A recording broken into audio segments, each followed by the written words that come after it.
Welcome to the Careers in the Cloud podcast where we talk to real people around the world, just like you, who are doing or making it work, really, making big things happen in the Salesforce ecosystem. Today, we're joined by Azfan Jaffeer. Thank you so much, brother, for joining us on here. And it's going to be very much an entrepreneurial episode, because that's really, I think, like the most recent move I would say in your career has been that. But we talked to a lot of different people, man, and I think you're doing it a bit of a different way, in a very smart way. And I think other people who might be considering, is this the move for me? Is this not the move for me? Can learn a lot about what you're bringing to the table. So welcome, dude. Thanks for coming. Yeah, thanks for having me. Thanks for having me. Super excited. I know we've had a lot of conversations before, so really like the energy. So yeah, like super happy to be here. Nah, you're a beauty, man. Thank you. So maybe to kind of start this off, right? Because we talk to a lot of people who are working in permanent jobs, and this is all over the world too. Some markets are a bit more advanced than others when it comes to contracting, but a lot of people are working permanent jobs. And they're like, hey, like I've seen people make great money contracting, the flexibility, like they see all the good things about it, right? But not everybody makes that move. What, number one, got in your head to say like, hey, like I need to go become a contractor, and then subsequently maybe I can take it a step further and actually like start my own boutique consultancy? Like, where did that start? How'd you get there? Yeah, so for me, I've always wanted to open up a company. I've always wanted to be my own boss, start to figure out how to work and build that. But the challenge is, a lot of people, what happens is, I think it comes down to competence and confidence, right? So you don't have the confidence to do it yet, just because you don't have that competence that's built over doing something multiple times. So like if I wanted to start a business in something that I'm not familiar with, like a candy store, I have no idea where to start. But in Salesforce, I've been in this space for a really long time. Like I understand the mechanics of how things work. And being in that space is really great because you get paid really well. It's not bad. Like even if you're working full time, or even if you're doing contracting, it's really well. But I think there's two different questions there. One is, do you want to move to become a contractor to try to control the job that you do, or do you want to go build a company or a boutique firm? So for me, it's the latter, which means that your mindset also has to be slightly different. If you're going to go contracting, all you're doing is you're owning the job. You're choosing which employer to work to. You can do multiple contracts. You can figure that out. But on the other side, running the company side, you actually have to do marketing, strategy, business, website. You're worrying about customer service. And there's like a whole slew of other problems that come with it that initially you might not be ready for if you don't think that way. So I think that's really how you have to decide when you're thinking, which direction do I want to go in, you know? That's super interesting. I was actually going to ask you, because nowadays people always think, oh, I want to start something on my own because, you know, I'm tired of my bosses. I want to be my own boss. I want to make the decisions, make the calls. Yeah. But there's a lot of misconceptions about starting your own business as well, right? So what do you think it really takes to do it? Can anybody do it, or there are certain, you know, qualities you need to have and maybe experience that helps? I think honestly, anybody can do it. That being said, there are certain characteristics that you would need. So first of all, I think financial discipline on your own financial situation, meaning that, you know, understanding how do you spend money, how do you make money, understanding the inflows and outflows of your personal situation, because then when you become a contractor, your taxes only become a bit more complicated, and you have to, you know, hold money for the CRA or the IRS, and that's not something that you hiring want to people. You have to hire people, you have to do all that. So the responsibility that you take on becomes at a higher level. So I think mentally you have to be ready for that piece as well, because if not, you really zero in your role to actually taking on work. And you know what you were saying, Alice, like moving from a job to another or becoming a contractor, it actually becomes harder in some ways, because no one's, you know, at the end of the day, you can't say, oh, my boss is making me work this, or I have to do, you can't complain to anybody, right? So you're complaining to yourself. And that's something that you have to really think about. Like, do I want my boss to be the punching bag, or am I going to be the punching bag? And then if you become the punching bag, like you really have to like, it goes nowhere. The buck stops with you. And that's a completely different type of ownership aspect that I think people need to take into consideration. So the ones, I have a couple friends who started this as well, and I know people who have done other businesses as well. The ones I find really that do successfully is when you take that ownership to yourself and say, okay, I am going to be responsible. It's a super boring answer, I know, but responsibility is really at the key of it, right? So Yeah. I think when we first spoke, I'm just gonna like backtrack a bit. We first spoke, you were perm, right? Like you were still kind of in that place where you were sort of like thinking about yeah, making that decision. Like, do you think people coming from certain backgrounds of perm work maybe do better in this type of like entrepreneurial situation where you kind of have your own consultancy or go contracting? Would you yeah. personally recommend, hey, work at a consultancy for a few years first? Or is it like interchangeably, if you've worked at an end user in some capacity, maybe it doesn't matter? I think some of us innately have it in us to be Yeah. entrepreneurs, maybe. But like you said, I mean, if anybody can do it, what would you say is maybe the best path if someone's going to start perm and then maybe one day get to where you're at the moment where you're starting to build on Yeah. your own? So coming back to the competence and scale is actually a big part of going on your own is being able to sell. So the first thing that you sell is first your ability to prospective clients or contract, or even if it's an external position that they're trying to fill, you're still selling yourself. You're still selling why you should be good for the job or how you're going to help the client. So communicating your value is really important. And I think a lot of consulting firms will teach you that, how to communicate your value, a project value. So people who are typically client facing or have that interaction with clients and understand the mechanics of the sale. And I don't mean selling itself, but I mean the mechanics of the sale are the ones that'll be in a better position to, make that transition. Sure. I mean, Alice, like you, like I don't know if anyone really knows this, but you kind of like are a bit of an entrepreneur yourself, eh? Like you have like some like family businesses and stuff like that going, no, that like you also like work on a bit. Like, can you relate Yeah. to that at all? Like, what's your Oh, take absolutely. on I what he's think saying compared to what you know? what people see in entrepreneurship with that is that almost like with rose glasses, right? It's that thing where you're your own boss. You maybe travel all day. You don't do much. You decide your own hours, but ultimately you work a lot harder, don't you? Like it's your own baby, so you look after it. You never really disconnect. And you have to be prepared, I think, as you mentioned, Azfan, that mentally to take on that load. Because when you're doing a 5 to 9 job, 9 to 5 job, you can disconnect because it's not your business, right? If you want, some people are more, it's easier for some people, for others not. But in general, at least that responsibility of the business is not on your shoulders entirely. But when it's your own thing, it's a bit harder. But again, what would you say? We know the hardships now. What would be the satisfaction out of it? What do you take on or in out of it more than in a normal permanent job? I think the difference is being able to build a brand from scratch and seeing it grow, seeing how people are interacting with it differently, and then putting on multiple hats. That's super rewarding. So being able to actually see, okay, well, from a marketing perspective, how are we actually communicating our value? From a sales perspective, how are we positioning our service offerings to be competitive in the market? From a strategic perspective and like a C-level executive type of thing, you're trying to see, okay, versus the market today, what is the strategy looking like? Where is Salesforce going? Where is technology evolving? And like putting on all these different roles, and even to the implementation point, like how do we actually implement faster? How do we implement better?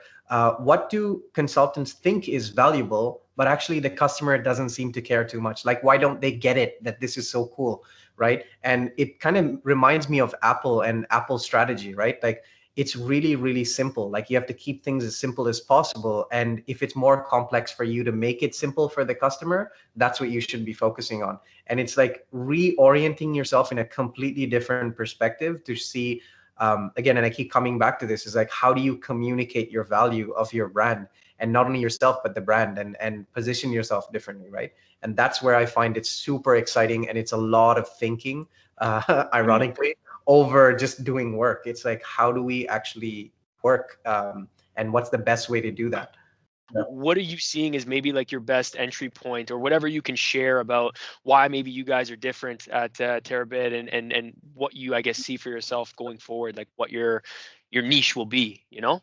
Yeah, absolutely. So I think niching is the key word, specialist is the key word, right? I think a couple years ago, and when you look at the Salesforce suite of products and everything that they offer, Mm. it's it was started with sales, and then as the acquisitions came on, it's growth through acquisition, connecting all these different pieces and technology together.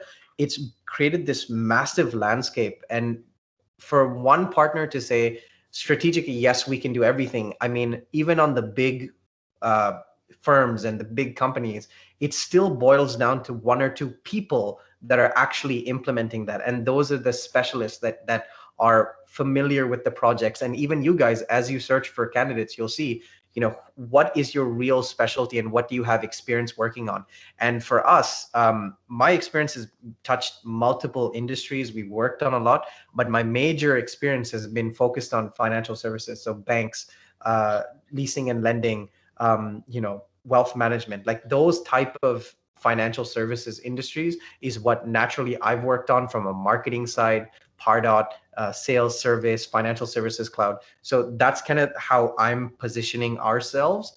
But when you look at any partner or anybody who wants to really go into this space, I really think specialization is really the key to go and figure out, based on your track record, what have you actually worked on? Because it's not about the technology anymore. It's not about, hey, we have Sales Cloud that's going to help you sell. It's about, we have this particular module for brokers to sell life insurance in a specific way and manage the complaints and the claims that come in for life insurance. And the reason for that is Salesforce themselves are also competing against niched products and SaaS products. So Sure. the only way that's going to be competitive is to say, hey, we have a really managed, tailored solution for you guys. And that's why they're verticalizing into industries, and it makes Sure. sense.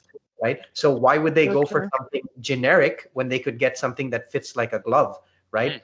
And that's the product strategy. So the service strategy from a service partner should be aligned with that product strategy as well. And that's what you're seeing on the market as well. Like, it's financial services implementation, pharmaceutical implementation. Just last week, I think they released the first trailhead for Yeah, saw pharmaceutical, that. right? Yeah. So it's really, really exciting, and I think that's how the education and the technology is going to evolve. Yeah, Yeah. I think being generalist, it doesn't cut anymore. This is what we see as a demand also from our customers. Verticalization is a big, big thing. And it's something that I think, as an advice to people who get into Salesforce, the earlier they get into certain specialty, the better for them, because it That's just right. opens a lot of opportunities. Would you That's right. recommend that, like, straight up? Because like some people, when they're, especially when they're younger and they're starting, they're like, oh, like, I don't want to put myself in a box, and maybe if I'm too much in FS or this or that. Like, if somebody's starting as a Salesforce consultant, let's say at a partner, and they have the option, would you recommend they just pick a specialty right away and stick with it? Like, what do you think? And that's one of the toughest decisions, I think, to make, because mentally you're going to feel like, oh, I'm narrowing myself, I'm limiting my options. But it's kind of the difference between going wide and going deep. And I think there is enough instances where there's a lot of generic solutions out there, and it's definitely better to niche. But it's a really hard block to get over. Does that mean that you're not going to be called into other services? Probably not. I mean, you will be called into other things, because if you need a partner who does a different type of implementation, Yeah, and some exposure is good too, going to right? Yeah. call you. They're still going to call you, because Salesforce is still like, you can apply it to different industries. You just have to change your terminology. But what I'm trying to say is that when you're up against those opportunities that are really aligned to you, the thing that's going to differentiate you and sell and resonate with the client is the terminology that you use to say, hey, you know how brokers deal with this type of issue? Yeah, that's exactly what my broker deals with. Oh, they hate that. Oh, they hate when claims come in on a Friday, and they're like, oh, Sure. okay, cool. And those particular instances and nuances will help you sell your service much better than if you have a sales rep and we don't have sales rep, we use brokers. Okay, if you have a broker, and then that kind of knowledge curve and the client feels that they have to educate you on their business, the shorter that gap you can make it, the faster they feel that you can work for them, right? It's And harder to replace you, right? exactly. Well, And it like it becomes, almost feels tougher for them. you speak the language. You Yeah. speak the language. You're Yeah. one of us, right? It's like you're in the know, Yeah. and we don't have to teach you the little lingo. We don't have to teach you the the specifics of the industry, and that saves time. Anything where you feel, even if you're bringing a qualified service and the client feels that, hey, I have to teach this guy about this, I have to teach this girl about this, I have to teach him about my business, instead of somebody who comes in and says, oh, this is what you do, this is how payroll works, this is how you pay out, this is how claims, and like, oh, okay, cool. Now we can talk strategy, and we can move our discussion from just a base level of understanding to what is a better model that we can actually implement. Hey, marketing in a bank is traditionally done through this channel. Why haven't we considered these other channels? Have you considered that? And you push the envelope more and challenge them, and they know that you're on that same level, and the discussions can yield much better strategic discussions, which Sure. lead to ultimately more revenue and more sales for the bank, right? Yeah. I'm working with a bank right now, and one of the legislations that are coming out is in Canada, Bill C-86, and that's a huge one for You them wrote because about that. it's think. yeah, I wrote about it too. I Yeah. wrote an article about it. I But read that article. this is legislation for financial institutions to protect the customer, to have when you give a complaint to a bank, they're basically supposed to, and this is one part of the legislation, and legislation is like 900 pages long, right? Sure. It can be massively long. So this is what keeps the executives up at night, like, hey, if it just takes one customer to say, hey, you didn't take care of my complaint, that's it. It's like a huge sanctions, there could be monetary impact, there could be bad publicity, there's this whole bunch of risks to the business. But all that took is somebody sitting down, reading through the legislation, understanding, hey, all you have to do is to capture the customer's complaint, log it, have a process, show them that we did it, we assign somebody to work on it, and and we sent a result, and at the end of the year we take all our complaints and we say, hey, this is what we got, these are the steps we took. And it's just organizing stuff, right?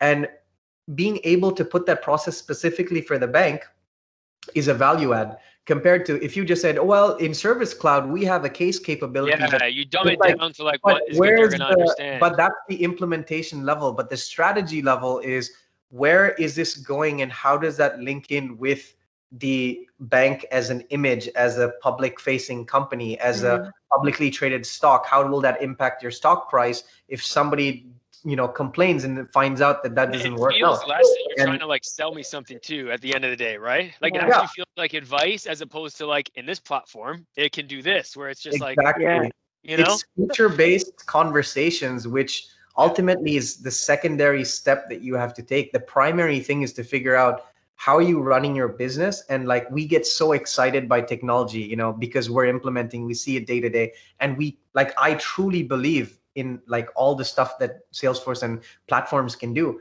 But the challenge is, if you can't link that and explain it in layman's terms or simple terms, this is what it means for your business and this is how it connects, it's a lost cause. You could have a Ferrari sitting in a garage. It doesn't matter if they don't know that a Ferrari can actually go super fast and it's great, and it like, exactly. you feel like you're 20 years old and like it's amazing. But that, you can only explain it. You have to figure out how to communicate that, and that's the toughest part, right? It's the simplest, but also requires so much thinking and refinement to connect the dots. Yeah. For sure. I mean, we always think as fans of Salesforce, as we all here are, we love the technology, we love what it can do and all the perks it brings to a business. But at the end of the day, for the customer, it doesn't matter. For them, it's about bringing value to their business, either saving time or money, right? Like the rest doesn't really matter.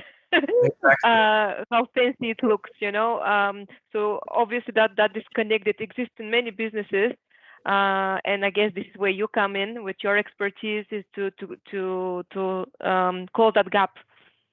Yeah, Yeah. and our firm is focused solely on the business side. We work very closely with Salesforce. We have very good relationships with them. We've been connected to a few customers and everything, and that's really, really nice. But we are strategic partners with them. But when we talk to clients, we always focus on the business. We try to, as much as we love Salesforce and the technology, we always focus on what does this mean for your business, and like Mm. don't worry about the terminology. We really talk about terminology only when they're like using the system or logging in. Mm, Before then, it's always You can about the relate. advisory side. Yeah, It's of always course. about, what does it mean for their business? How is it impacting? And I find just staying in that space as much as possible helps you make connections. Like last week, we kicked off a project for a grain commodities trader, right? And really, really interesting business because they're basically buying and selling commodities, right? And right. they need to contact farms and they need to do all this, and understanding their business model. What do they deal with? And being able to really understand, oh, you store it here, oh, you transport it, oh, that cost, and connecting the dots with them to build something rather than saying, here's out of the box, okay, just run, and that is, it's a bit more clunky than saying, let me bend this a bit, let me try to make it like your system, right? So as if, because the goal is that you want to make it feel so easy for them that the system just feels like, oh, this is, of course it works like that, and showing them that it is possible. But when you don't do that, then that's when you get the complaints. That's when you start to see, oh, it doesn't work, oh, we can't do that, oh, the system doesn't do that, like, and Yeah. where it Mm. starts to take a different direction and customer adoption is not high.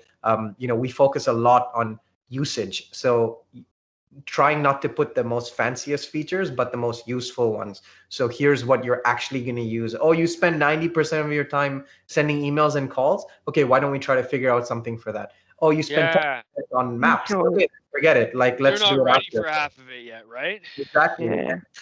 Less is more, right? Yeah. And really doing that less part in a deeper way has a much bigger impact than trying to do like 500 features that people use only 6 of them, Exactly. And But 90%. maybe if actually, you for took it little by so little, often. right?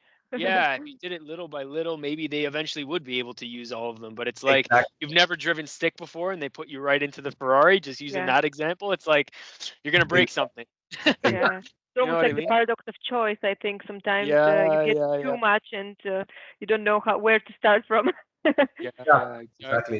exactly. And it's such a mental block because and this is something that I've seen many consultants, and I'm sure you guys have. It's this people pleasing type of Mm. vibe, right? You feel like I need to do We've had 50 chats things about for this. people to love what I built, but in reality, there's just like 6 things that you did.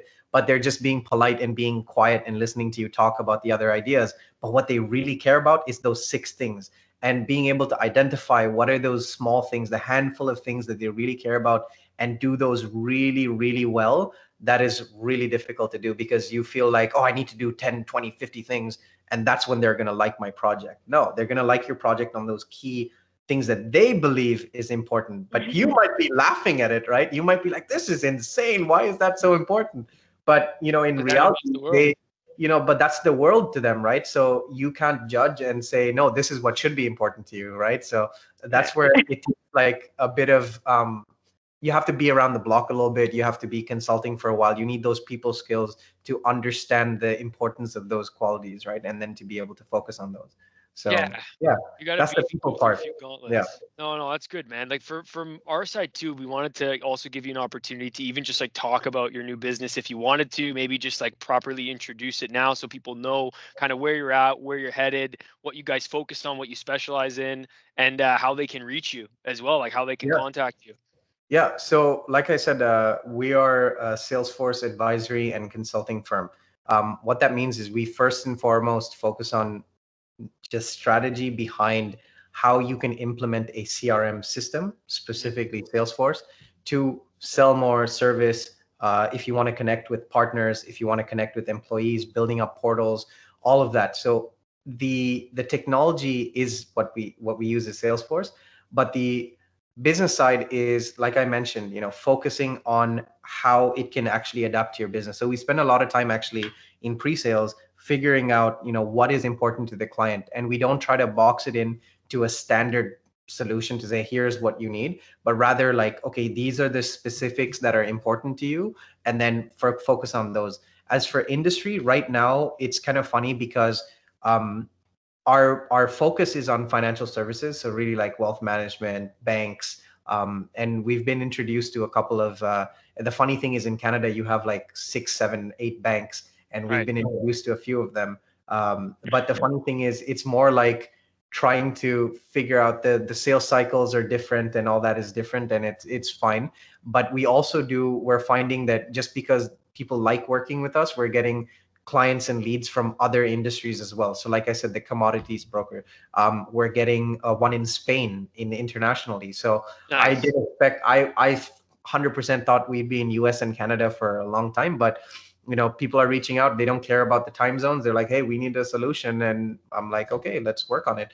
And that's the beauty of like working remote and, being able to offer cross-border services. International, I honestly thought it would be like next year.